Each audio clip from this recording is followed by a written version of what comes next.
আসসালামু আলাইকুম ওয়া রাহমাতুল্লাহি ওয়া বারাকাতুহু। তাসলিম পেত অফিসিয়াল চ্যানেলের পক্ষ থেকে আপনাদের সকলকে স্বাগত।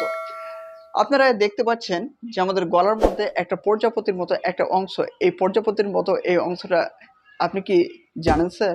এটাই হচ্ছে আমাদের মেডিকেল পরিভাষায় TSH, অর্থাৎ T for thyroid, S for stimulating, H for hormone, অর্থাৎ এক কথায় থাইরয়েড স্টিমুলেটিং হরমোন। আর এই থাইরয়েড স্টিমুলেটিং হরমোনে যখন আমাদের কোনো সমস্যা দেখা যায়, তখন আমাদের শরীরে নানাবিধ অসুখ দেখা দিতে পারে। অর্থাৎ পাতলা শরীর মোটা হয়ে যাওয়া বা ফুলে যাওয়া, কিংবা একটা সুস্থ স্বাভাবিক শরীর যে আপনার খিসমিসের মতন পাতলা হয়ে যাওয়া। এমনকি যদি শরীরে আদার্স কোনো সমস্যা যদি থাকে, তো এই সমস্যাগুলি না সারা, এমনকি আরও অনেক মানে কারণ আছে।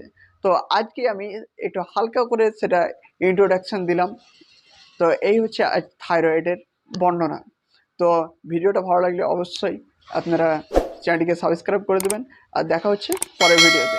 এখনকার মতন ধন্যবাদ।